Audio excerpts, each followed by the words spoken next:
Bismillah, alhamdulillah, salatu wassalamu ala rasulillah wa ala alihi wa sahbihi wa man walah wa la hawla wa la quwata illa billah.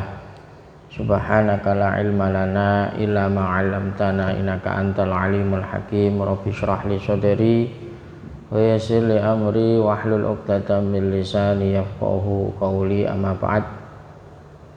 Nawaina ta'allum wa ta'lim wa tadhakkur wa tadhkir wa nafa intifa' wal ifadata wal istifadah wal hatha ala tamasuki bi kitabillahi sunnati rasulih ibtigha amardatillahi subhanahu wa ta'ala.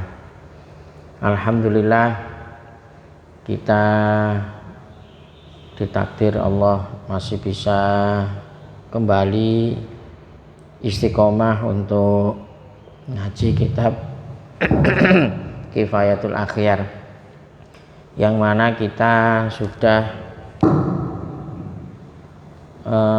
sampai di pertemuan yang ke-23. Semoga apa yang menjadi niat kita, amal kita semuanya diterima oleh Allah Subhanahu wa taala dan kita mendapatkan ilmu yang barokah, manfaat fid din wa dunya wal akhirah. Amin ya rabbal alamin. Bismillahirrahmanirrahim. Karena ini tidak sama halamannya ya, saya baca kitab ini saja, didengarkan ya. Bismillahirrahmanirrahim. Qala al-muallifu rahimallahu nafa'ana bihi wa bi ulumihi fid dharain amin.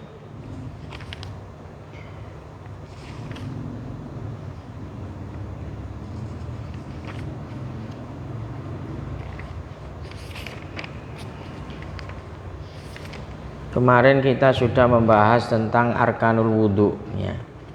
Rukun-rukun wudhu ada 6, diawali dengan niat, membasuh wajah, membasuh kedua tangan sampai siku, mengusap sebagian kepala, membasuh kaki sampai mata kaki, dan terakhir adalah tartib.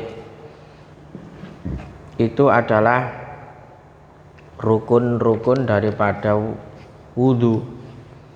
Karena sebelum kita membahas tentang masalah sholat, maka bersuci ini harus lebih dulu difahami, karena at-thaharah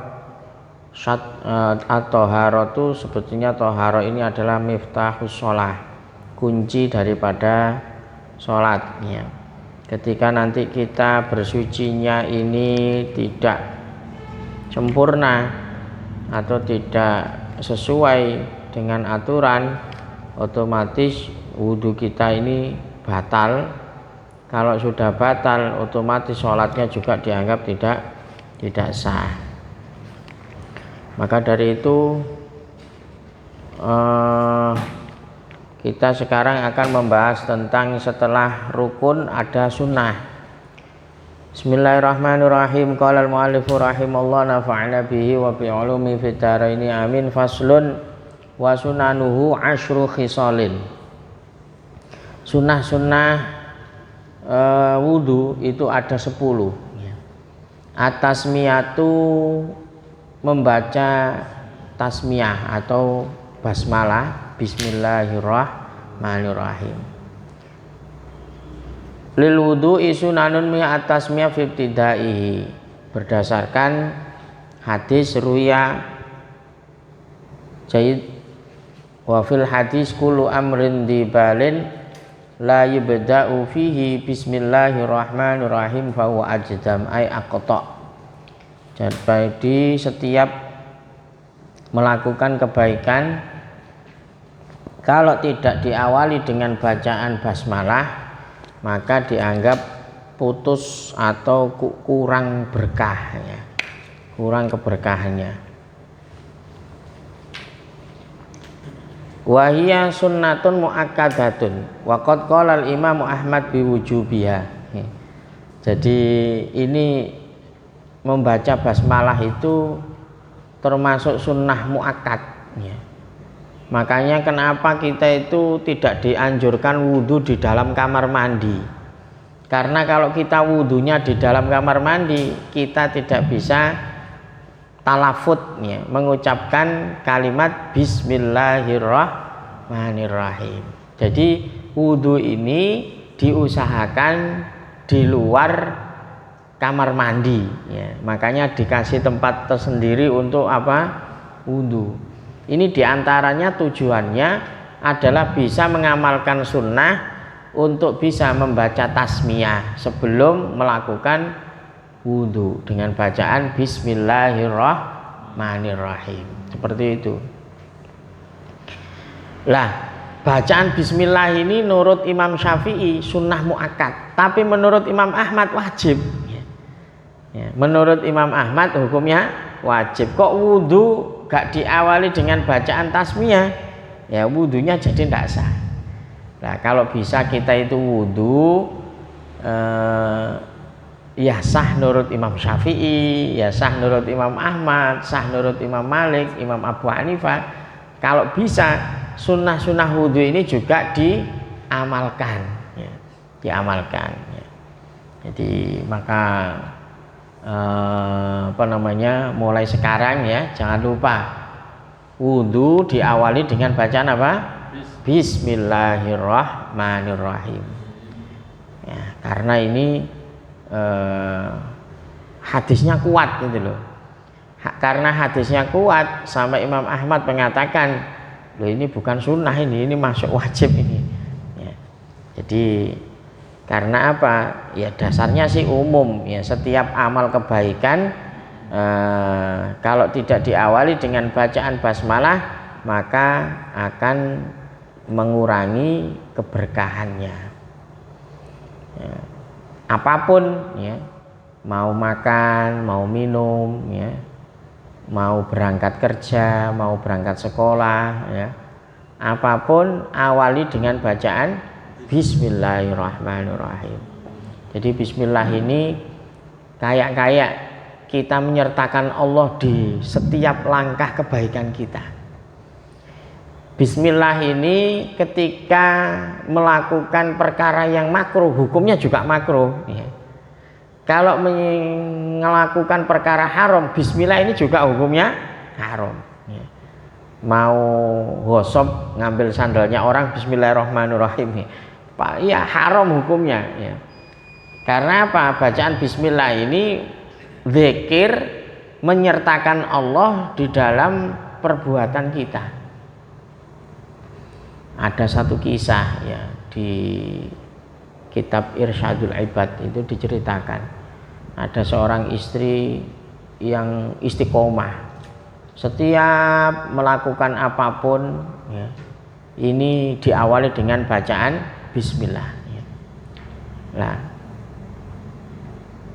Karena suaminya ini bukan orang yang baik ya, ini apa sih setiap apa-apa kamu mesti baca Bismillah. Ketika pernah pada suatu saat dompetnya tak ambil, tak buang ke sumur saja, di lemari itu diambil, dibuang ke sumur ya. Tapi karena perempuan ini orang yang istiqomah baca Bismillah, ketika membuka lemari diawali dengan bacaan apa? Bismillahirrahmanirrahim. Dengan bacaan Bismillahirrahmanirrahim Allah mengirimkan malaikat untuk mengembalikan dompet yang sudah dibuang di dalam sumur. Itu karomahnya kalau kita bisa istiqomah mantep dengan membaca apa?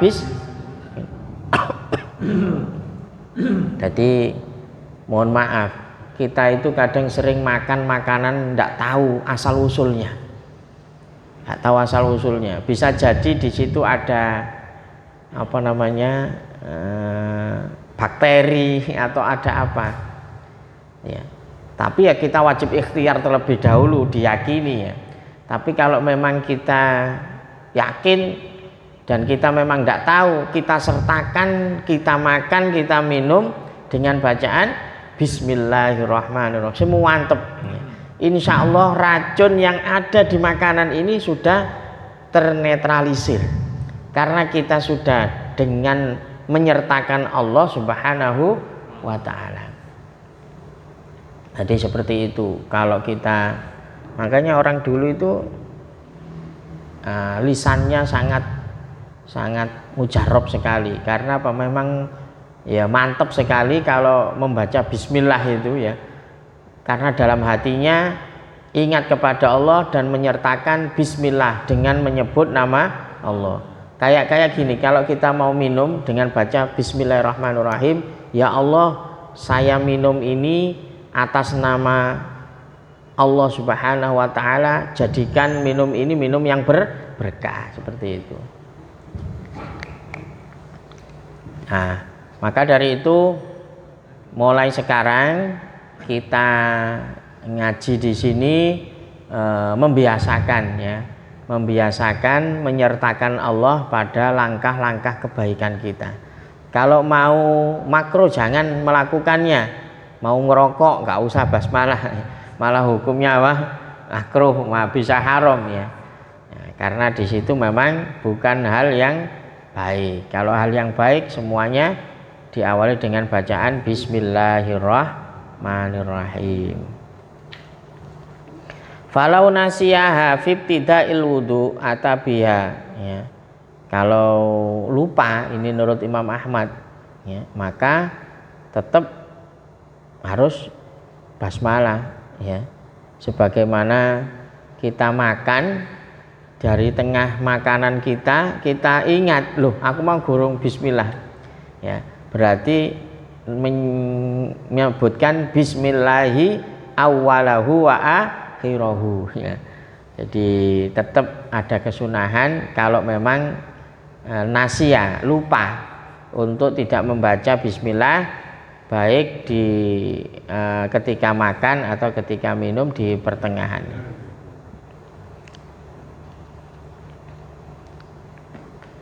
Bahkan ada hadis Nabi Muhammad Shallallahu Alaihi Wasallam, ini penting ini. Man tawaddoa wa dzakara smallahi kana tahuran li jami'i badanihi. Wa illam yudhkar ismallahi ta'ala kana tahuran li a'dha'i wudu'ihi. Rawahu ad-Daruqutni wal Baihaqi wa dha'afa min jami' turuqihi ya. Ada satu hadis yang mengatakan barang siapa yang wudu lalu dia mau nyebut nama Allah, maka dia tahuran li jami'i badanihi, bisa menjadi suci seluruh tubuhnya. Anggota wudhu itu kan cuma ada 6, wajah, tangan, sebagian kepala, kaki, kan itu rukunnya ada 6 ya. Kalau anggota tubuhnya ada 4. Lah ini kalau kita nggak baca basmalah, maka yang bersih hanya yang dibasuh saja tangannya. Tapi kalau menyebut dengan bacaan basmalah tahuran li jami'i badani, maka semua tubuhnya ini juga akan menjadi suci. Jadi perutnya ya suci, lengannya suci, padahal tidak terkena air wudhu. Barokahnya mengucapkan kalimat Bismillahirrahmanirrahim. Wa illam yudkarismullah ta'ala tahuran li a'dha'i wudu'ihi. Tapi kalau tidak menyebut ya sudah, ya wudhunya tetap sah. Artinya hanya yang menjadi suci ini anggota tubuh yang dipakai untuk wudhu saja. Nah ini.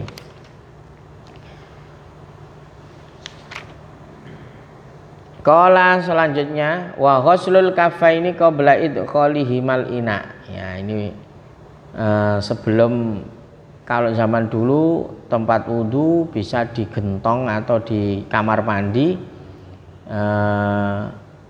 Ini bagaimana caranya? Ghuslul kaffain, membasuh kedua telapak tangan sebelum memasukkan ke wadah. Ini termasuk sunnah wudhu ya. Jadi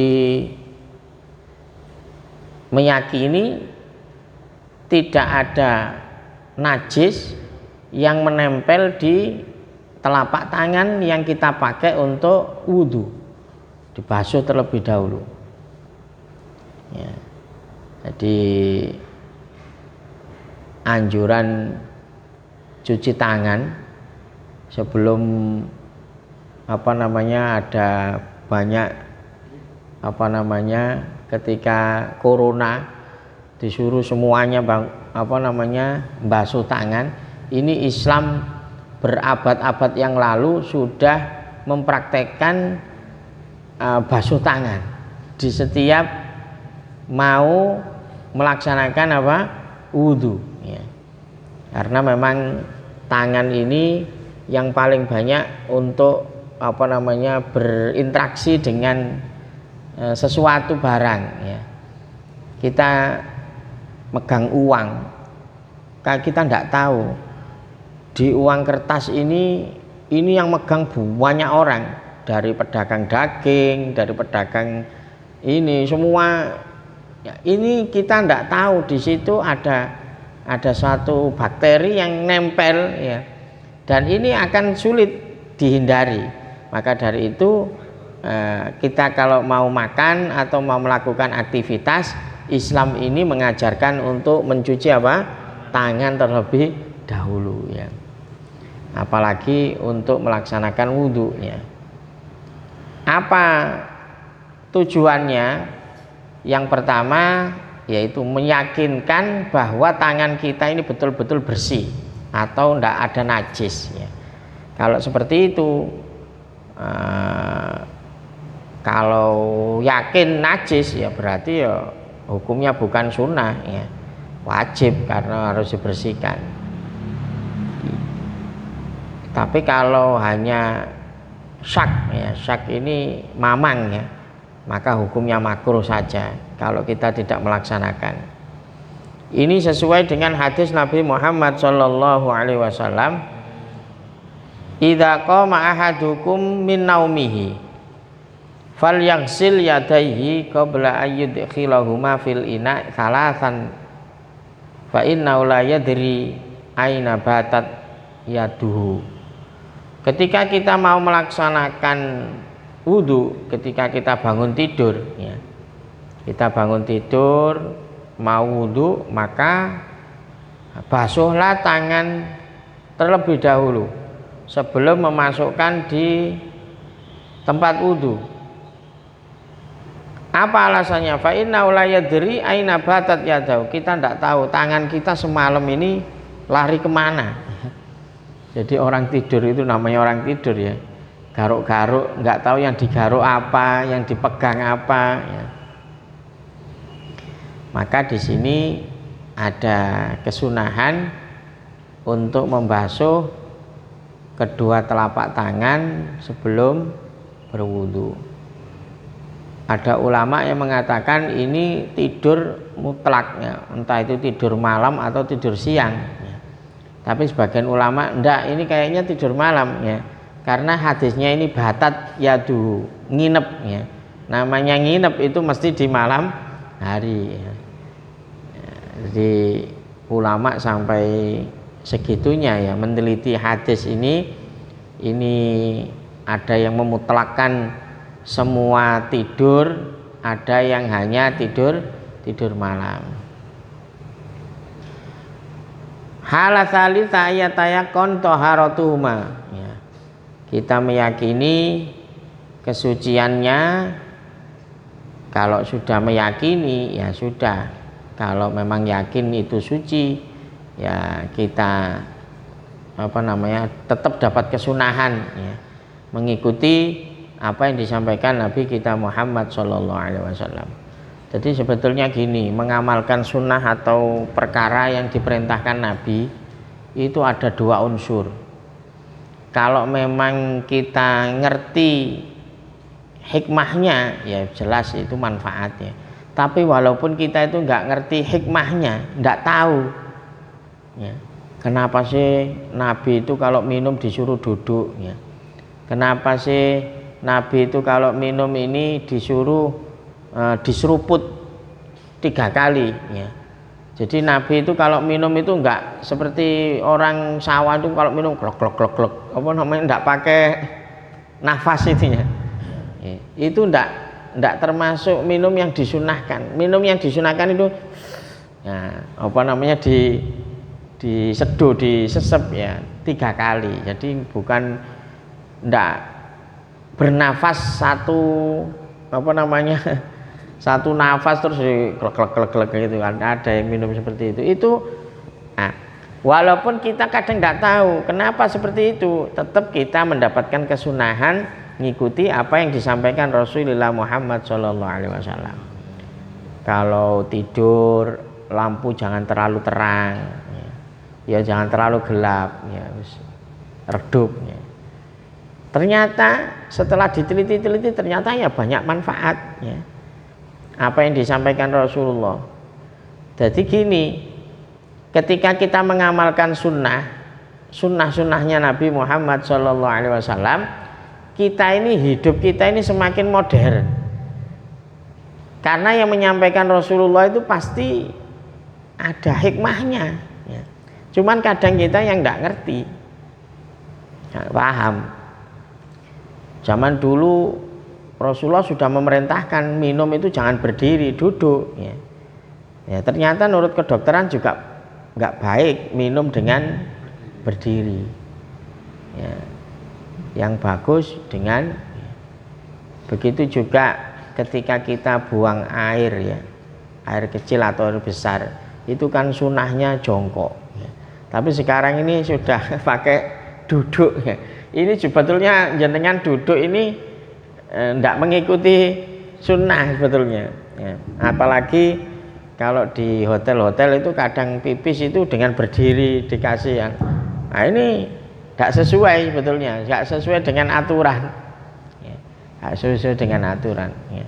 Walaupun itu hanya sunnah, sunnah. Ya. Dan pasti akan membawa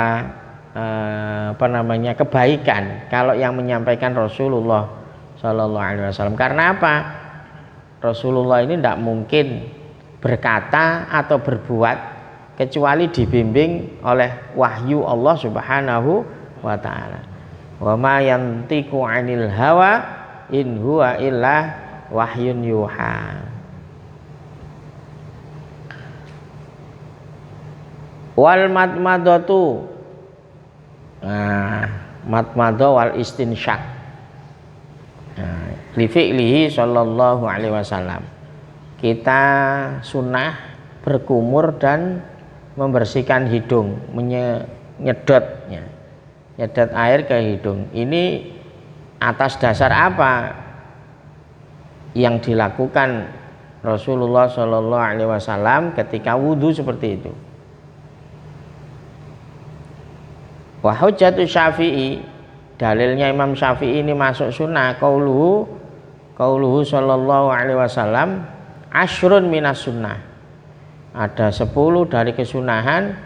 Wa adda minha, diantaranya al madmadah wal istinsyak, rawahu Muslim. Ya, diriwayatkan oleh Imam Muslim, ada 10 kesunahan, diantaranya ini adalah berkumur dan istinsyak. Ada satu riwayat bahwa setan ini kadang menempati di hidung ini atau di mulut. Ya, ini bisa diusir, bisa dihilangkan dengan cara istinsyak atau madmadah, berkumur atau menghirup air di hidung. Ini termasuk kesunahan, tapi untuk orang yang puasa, ya, ini tidak dianjurkan. Ya, tidak dianjurkan. Jadi sunnah, tapi bukan untuk yang melaksanakan puasa. Karena puasa ini kan kalau kita tidak hati-hati ya malah batal nanti puasanya. Ada tertelan. Jadi kalau tidak puasa itu sunnah mubalaghah. Mubalaghah itu betul-betul dibersihkan gini. Kalau kumur itu ya kumur beneran, bukan hanya cuma tapi dikopiok ya. Itu yustahabbul mubalagha fil madmadha wal istinsak li ghairi shaim, bagi selain orang yang berpuasa. Amma shaim, adapun orang yang puasa, faqila yahrum, ada mengatakan sampai ya enggak boleh, haram malahan ya. Wakila yukroh, ada mengatakan makruh. Nah, ada mengatakan lebih baik ditinggalkan ya, sunnah ditinggalkan. Jadi ibadah itu ada batasan-batasan yang harus dilakukan. Tidak semuanya ibadah itu baik. Ya, jadi contoh puasanya seorang istri, puasa sunnah ya, ini dengan syarat harus ada izin daripada suaminya ya. Padahal puasa kan baik lah, apa sih puasa kok pakai izin suami juga ya, karena di situ ada yang lebih tinggi nilainya, yaitu khidmah atau berbakti kepada suami. Jangan sampai dengan puasa ini akhirnya sesuatu yang mestinya wajib malah ditinggalkan gara-gara mengamalkan sesuatu yang sunnah. Sama dengan ini tadi, kita dalam kondisi puasa ya, kondisi puasa untuk menghirup air dalam hidung atau berkumur dengan berlebihan ini berbahaya. Justru malah membatalkan puasa ya. Jadi makanya kita kalau melakukan amal-amal sunnah harus melihat apakah amal-amalan sunnah ini kira-kira nanti menghilangkan perkara yang wajib atau tidak ya. Nah, jadi harusnya seperti itu. Makanya di dalam syariat itu satu dalil atau satu perintah itu ndak harus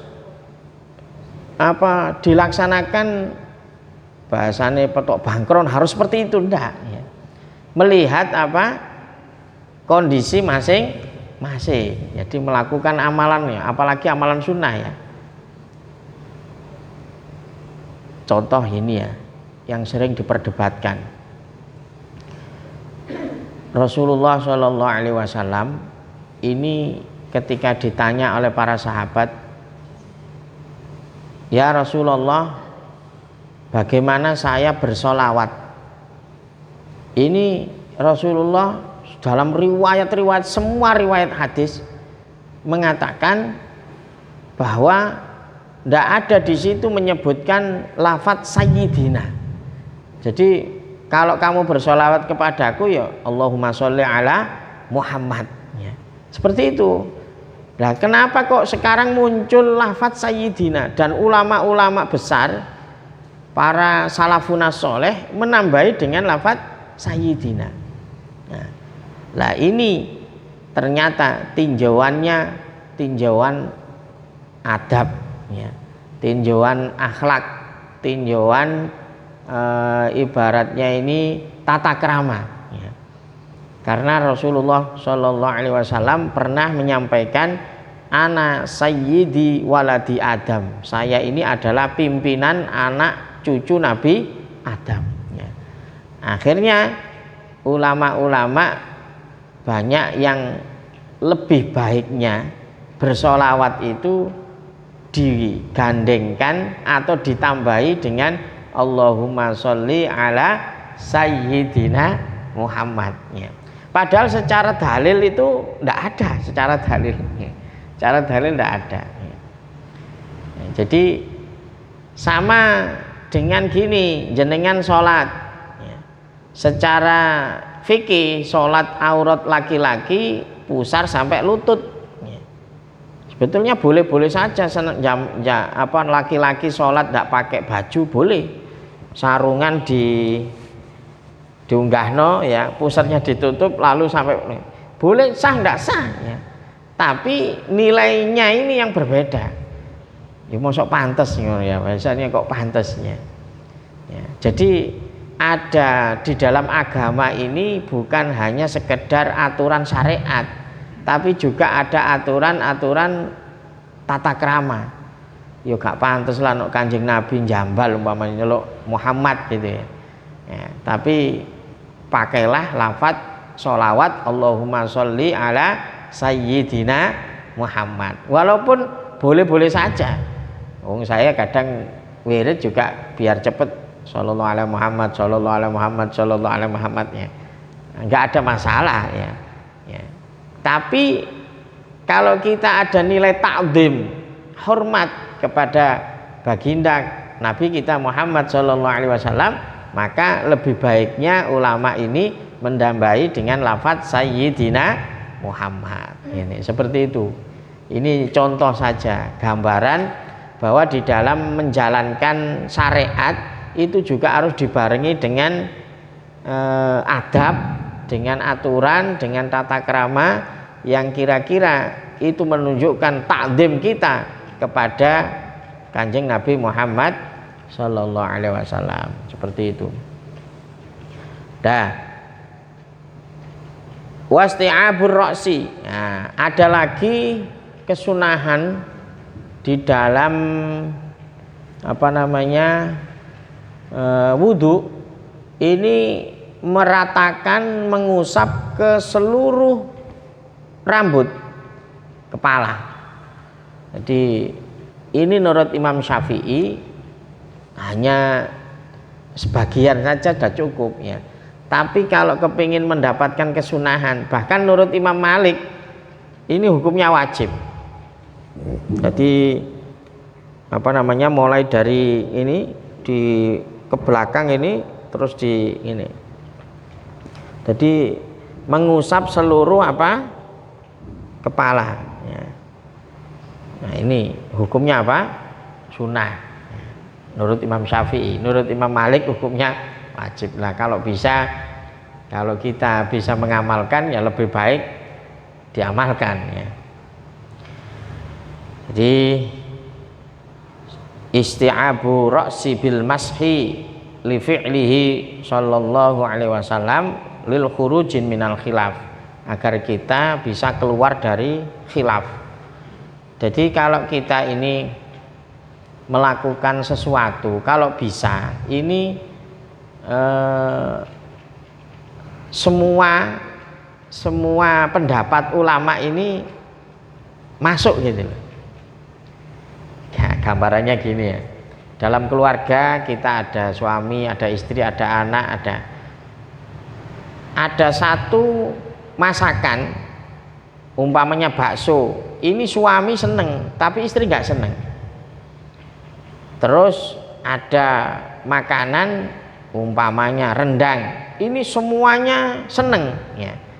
Kita kalau bisa masak itu yang semuanya ini tercover gitu loh. Ini juga mau, ini juga makan ya. Ini namanya khurujun minal khilaf. Artinya mengambil sesuatu yang semuanya ini bisa menikmatinya. Ya.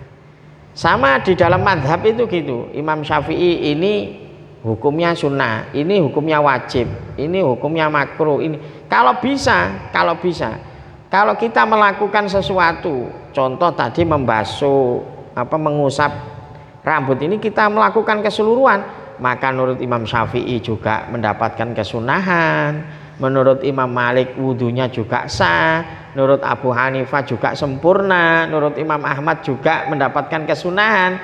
Nah ini artinya kalau kita wudu dengan mengamalkan sunnah, ini semua madhab ini masuk. Nah kalau kita melakukan seperti ini, pahala kita juga semakin banyak. Seperti itu. Jadi makanya ulama mengatakan khurujun minal khilaf sunnatun. Kita melakukan sesuatu yang biar nggak ada perbedaan pendapat, ini hukumnya sunnah ya. Jadi biar ibaratnya itu biar kita ini menghormati semua ulama yang kira-kira ini memang menurut mereka ini wajib ya, menurut kita sunnah, ya apa salahnya lah kita mengamalkan kesunahan seperti itu. Nah, sama dalam keluarga tadi sing kompak iku kuwabe doyan rendang ya. Tapi lak macak pecel iku kok ono salah satu yang ndak mau ya. Ya jangan dimasak. Nah, apa namanya pecelnya, biar semuanya ikut apa? Makan, kan seperti itu.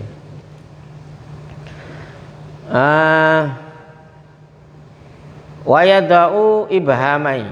Nah, jadi ini juga dicontohkan Rasulullah seperti apa namanya tadi yang saya ajarkan, untuk mulai dari apa namanya depan ke belakang lalu ditarik lagi seperti ini.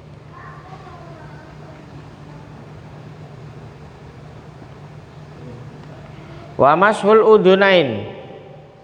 Wa mashul udunain yustahabu mashul udunain dhahiri mabatima. Nah, termasuk sunnah membasuh telinga dengan air baru. Jangan air untuk ngusap kepala tadi terus langsung tapi dengan air baru. Untuk apa namanya jari telunjuknya ini mengikuti apa namanya lingkaran-lingkaran yang ada di telinga, lalu jempolnya ini yang membasuh di apa namanya di atas telinganya ini ya, daun telinga ini. Nah, ini cara untuk membasuh kesunahan membasuh kedua telinga ya. Jadi telinga ini ndak masuk rukun ya, masuk sunnah. Wa kadza sahabu masul sumahai bima'in jadid qala Abdullah bin Zaid radhiyallahu an raaitu Rasulullah sallallahu alaihi wasallam yatawadda fa akhadal udunai ma'an khilafal ma'alladzi akhadahu li ra'sihi. Jadi dengan air yang baru. Ini yang dilakukan Rasulullah. Wa tahlilul lihah wa tahlilul lihyah al-kathah. Jadi kesunahan berikutnya dalam wudu, kalau kita punya jenggot yang lebat, tapi nggak ada di sini. Biasanya orang Arab itu yang jenggotnya lebat, ini disela-selai dengan air. Ya. Ini sunnah. Tapi kalau jenggotnya nggak lebat, ya wajib harus air itu sampai ke kulit. Ya. Ini berdasarkan hadis Ibnu Abbas radhiyallahu anhu anna Rasulullah sallallahu alaihi wasallam qol idza tawaddata fa khallil asabi'a yadaika wa rijlaika. Kalau kamu mau wudu, maka sela-selailah jari tanganmu dan kedua kaki. Makanya wudu itu sunnahnya duduk. Biar apa? Ya biar bisa untuk nyela-nyelahi kakinya. Kalau dengan berdiri ya bisa, tapi sulit ya. Jadi sunnahnya wudhu itu dengan duduk ya, agar kakinya itu bisa terbasuh. Atau biasanya dikasih pancat tempat naruh kaki itu ya, untuk bersihkan. Wa taqdimul yumna 'alal yusra. Nah, ternyata Islam ini mengajarkan mendahulukan kanan daripada yang kiri. Tolong ini dibiasakan ya. Pakai baju, pakai sendal, pakai apapun ya, sepatu ya. Itu sunnahnya memakai apa namanya? Kanan dulu sebelum yang kiri ya. Apalagi masuk masjid ya. Ini kalau orang ndak biasa ya wis pokok masuk mulai ndak ro kaki kanan atau kaki dulu ya. Padahal kalau ngikuti sunnah Nabi ini ada kesunahan dalam kebaikan, ini mendahulukan kanan terlebih dahulu. Wa taqdimul yumna 'alal yusra. Wa taharatu salatan dan semuanya melakukan basuhan atau usapan di dalam wudu ini diulang sampai 3 kali ya. Jadi sunnahnya sampai 3. Kalau 4 ya makruh. Makruh kalau itu airnya sendiri. Kalau air terbatas untuk apa ya, bisa haram ya. Jadi ada air namanya musabbal ya, yang air wakaf yang memang disiapkan untuk orang yang wudhu. Ini kita tidak boleh menggunakan dengan israf. Israf itu apa? Berlebih-lebihan ya. Wakulu washrobu wala tusrifu ya. Israf ini kalau harta sendiri makruh ya. Tapi kalau harta wakaf atau harta yang memang tersedia, ini apa ya, contohnya gini, ada air masjid digunakan untuk minum ya. Ini jenengan pakai untuk wudhu mamanya, atau untuk basuh tangan gitu ya, karena males ke kamar mandi, ini juga termasuk israf ya, karena menggunakan tidak sesuai dengan aturannya. Dalam kamar mandi juga gitu, dalam wudhu juga gitu. Kalau memang sudah cukup dengan 3 kali basuhan, tidak usah berlebih-lebihan ya. La tusriful fil ma walau kana fil bahri. Artinya jangan berboros-boros dengan air walaupun air melimpah ya. Tapi kalau di Indonesia ini saya kira wis aman ya, airnya banyak ya. Saya dulu ketika di Timur Tengah, kalau dengar kamar mandi kok suara air berbiur-biur gitu, digebrok sama orang Arab ya. Artinya apa? Di sana ini air ini mahal ya, lebih mahal daripada harga minyak ya. Karena sumbernya di sana bukan sumber air ya. Jadi apa namanya, menggunakan air itu betul-betul harus apa ya, sesuai dengan aturan ya. Makanya kalau masuk kamar mandi kalau jenengan di bandara atau di mana di Timur Tengah entah di Arab itu biasanya menemukan teko ceret gitu ya. Jadi keluarnya kecil sekali, cara dipakai mandi, dipakai nggak seger belas ya. Nah, tapi karena memang air ini terbatas ya, airnya terbatas. Itu jadi sunnahnya diulang sampai 3 kali, jangan sampai melebih-lebihkan. Anna Rasulullah sallallahu alaihi wasallam tawaddo thalathan rawahu Muslim. Bahwa Rasulullah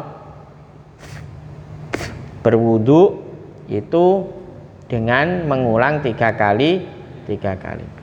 Wala farqa fi dzalika bainar ra'si wa ghairihi. Tidak ada perbedaan ya. Memang ada satu pendapat kalau yang untuk mengusap kepala hanya sekali saja. Karena memang mengusap itu kan tidak butuh banyak ya. Tidak butuh banyak. Jadi bedanya membasuh dengan mengusap. Kalau membasuh itu kan harus ada yang mengalir. Kalau tangan dibasuh berarti ada yang netes, ada yang airnya jatuh. Tapi mengusap ini enggak. Mengusap ini pokoknya tangan kita ini basah, lalu diusapkan di rambut, di kepala, itu sudah dianggap cukup. Itu namanya mengusap. Jadi tidak harus banyak air. Atau kalau jenengan ulangi 3 kali, otomatis rambut ini akan ngeloncong sini ya. Ya, itu kan nanti kalau pakai kopiah atau pakai mukena kan jadinya iya basah seperti itu. Jadi dicukupkan 1 kali basuhan. Ini sudah mencukupi. Ada lagi yang diperdebatkan ulama, yaitu membasuh leher. Ini khilaf ini. Kalau Imam Rafi'i mengatakan sunnah, tapi menurut Imam Nawawi tidak ada hadisnya itu ya, tidak ada dalilnya. Nah, jadi untuk mengusap leher ini kalau jenengan ngikuti Imam Rafi'i mendapatkan kesunahan, tapi menurut Imam Nawawi tidak ada kesunahan. Tapi karena tidak ada riwayat hadis yang memerintahkan untuk mengusap leher ya. Ini khilaf ya. Biasa dalam ulama seperti ini kita harus bisa menyikapi mana yang menurut kita sesuai. Dan terakhir yaitu doa ya. Doa wudhu ini dasarnya kuat ini. Jadi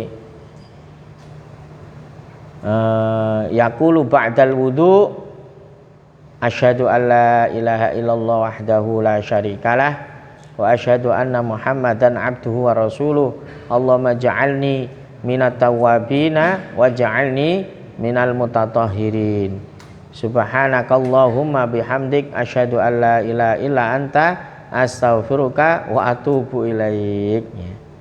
Ini diantara doa setelah melaksanakan wudhu, baca syahadat, baca doa Allahumma ja'alni minat tawwabina wa ja'alni minal mutatahhirin. Wallahu a'lam. Monggo yang kita diskusikan, barangkali ada yang perlu kita bertanya, monggo.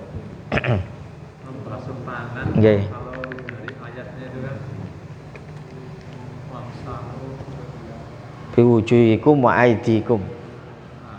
Apa harus selalu bawah dari ke atas tangan tangan bawah ini harus ke atas begini atau karena sekarang itu kan pakai keran ya.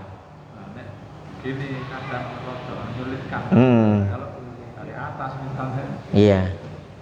Iya, jadi memang dulu kalau lihat di kitab ini wudhu itu enggak pakai keran, kayaknya langsung masuk ke tempat wudhu gitu, tempat bak mandi seperti itu. Lah ini memang mestinya bisa seperti ini ya, untuk dibasuh seperti ini. Tapi kalau posisi di keran ya otomatis lebih sempurnanya ya dari atas ke bawah. Ya, itu teknik saja ya. Tapi yang pas itu memang ini namanya tangan dari telapak ini untuk ke ya. Tapi kan lihat kondisinya ya. Yang penting gini, jangan sampai siku ini tidak terbasuh ya.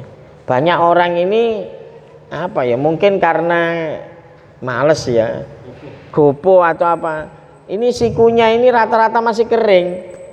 Jadi harus siku ini diputer gini. Rasulullah ini cara wudhunya memutar air diyakini sikunya ini benar-benar terkena air ya, terbasuh ya.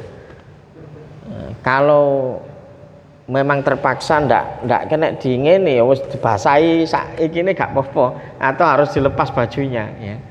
Kalau memang kepingin wudhunya ini dianggap sah ya. Kadang kan apalagi perempuan kadang garek nyencing angel ya. Ya, kalau terlalu sempit seperti itu. Monggo, ada lagi yang perlu ditanyakan. Nggih?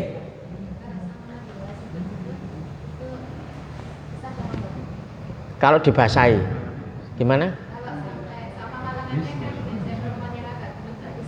Nggih. Nggih. Ya tapi tetap harus dibasahi, sikunya harus terkena air. Nggak sah kalau nggak kena air. Jadi karena wudhu ini di dalam Al-Quran wamsahu biwujuhikum wa aidikum ilal marofiki. Ilal marofiki ini berarti sampai siku, sampai siku ini. Kecuali tayamum itu ada khilaf. Kalau tayamum ayatnya itu wamsahu biwujuhikum wa aidikum min. Aidikum ini loh nggak ada ilal marofikinya. Ada khilaf, ada tayamum itu hanya boleh sampai pergelangan tangan tok gini ya. Jadi wajah dengan pergelangan tangan. Karena nggak menyebutkan ilal marofik. Tapi kalau wudhu ini ada ayatnya harus sampai siku. Sampai siku itu berarti siku ini ikut terbasuh. Paham nggih? Nah, monggo ada lagi. Ya. Yeah. Ya.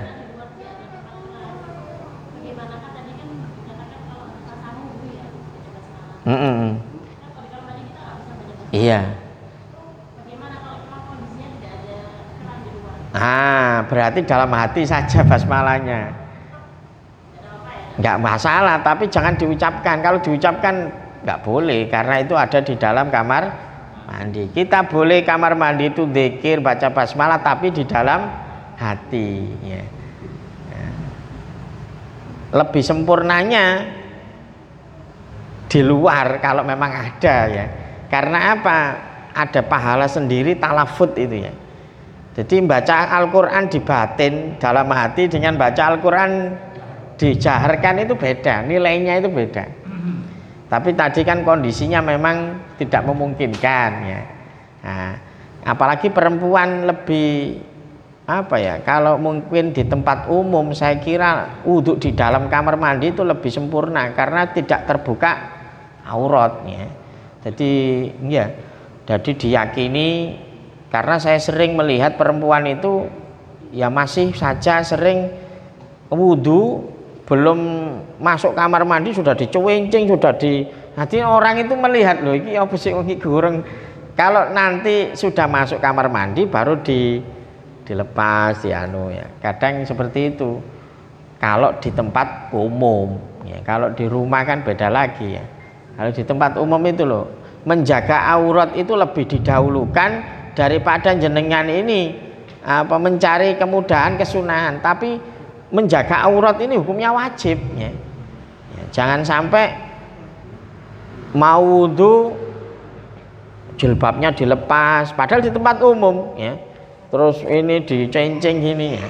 Nah ini jenengan ini justru malah apa ya, kena dosa itu tadi karena membuka auratnya. Jadi makanya kalau memang terpaksa di luar, kalau itu di tempat umum lebih baik di dalam kamar mandi, lebih terjaga. Nggih. Nggih. Nggih. Nggih. Nggih. Itu kalau perempuan setelah wudhu itu yang kaos kakinya nggak dilepas hanya diusap saja, itu apa boleh? Diusap untuk gini, ada tersendiri itu, ada istilah khauf ya, muzah, tapi iya itu beda ya. Jadi kaos kaki yang dimaksud boleh diusap itu kaos kaki yang memang terbuat dari kulit yang tidak tembus dengan air. Itu nanti ada babnya tersendiri. Tapi kalau yang ini ya kalau dibasahi semuanya enggak masalah, kalau memang sampai ke dalam ya. Tapi kan tadi bahasa semua ya. Ya jadi ya harusnya ya dilepas ya. Harusnya dilepas. Nggih. Itu Ustaz, katanya wudhu di dalam kamar mandi itu kan tempat kencing. Nggih, makruh nggih. Nggih. Gimana? Sah tidak Ustaz? Tetap sah. Wudhu dalam kamar mandi itu sah ya. Cuman itu tadi hukumnya makruh. Di luar kamar mandi. Iya, memang halnya di luar kamar mandi karena bisa mengamalkan sunah-sunahnya itu baca basmalah ya. Kan baca basmalah kan tidak mungkin di dalam kamar mandi. Tetap sah. Kan di kampung-kampung kebanyakan masih di dalam. Iya, bahkan saya itu biasanya kalau mandi itu sekalian wudhu. Ya, sekalian wudhu, jadi keluar kamar mandi sudah dalam keadaan wudhu, suci ya. Jadi dibiasakan masuk kamar mandi jenengan kencing atau apa, walaupun tidak sholat itu harus ditutup dengan wudhu. Cara ngono, wudhu ini ibadah tersendiri. Jadi wudhu ini bukan hanya untuk sholat, bukan hanya untuk baca Quran, bukannya untuk tawaf, enggak. Wudhu ini ibadah tersendiri, punya nilai tersendiri. Bahkan termasuk kemuliaan seseorang itu selalu menjaga wudhunya. Malah dikisahkan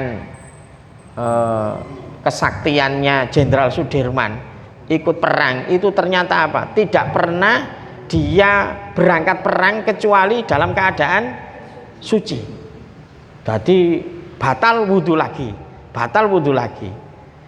Jadi dawamul wudhu ini termasuk kesunahan tersendiri. Ada malaikat yang selalu mengikuti orang dalam keadaan apa? Suci. Jadi sekali lagi jenengan ini ketika masuk kamar mandi kalau bisa keluar ini harus dalam keadaan sudah suci, sudah berwudu. Eman sampean kadang mak kencing tok bisa mari ngono wis gak tek wudu ya. Eman karena wudu ini termasuk apa? Sunnah yang luar biasa pahalanya. Dengan air wudu dosa-dosa kita kecil yang ada di wajah kita rontok ya. Di tangan kita, di kaki kita ya.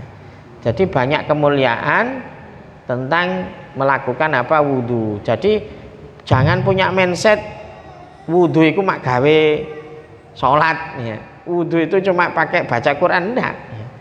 Jadi setiap kita beraktivitas, mau kerja, mau makan, mau minum, jangan meninggalkan wudu. Itu kesunahan tersendiri. Karena memang orang itu kalau dalam keadaan suci, ada malaikat yang dikirim oleh Allah untuk selalu menjaga dirinya.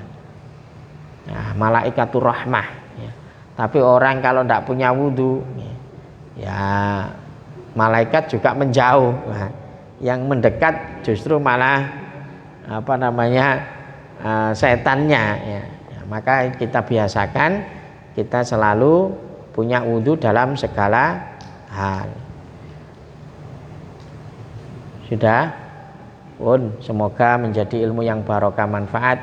Al-Fatihah. A'udzubillahi minasyaitonirrajim. Bismillahirrahmanirrahim. Shiratal ladzina an'amta 'alaihim ghairil maghdubi 'alaihim.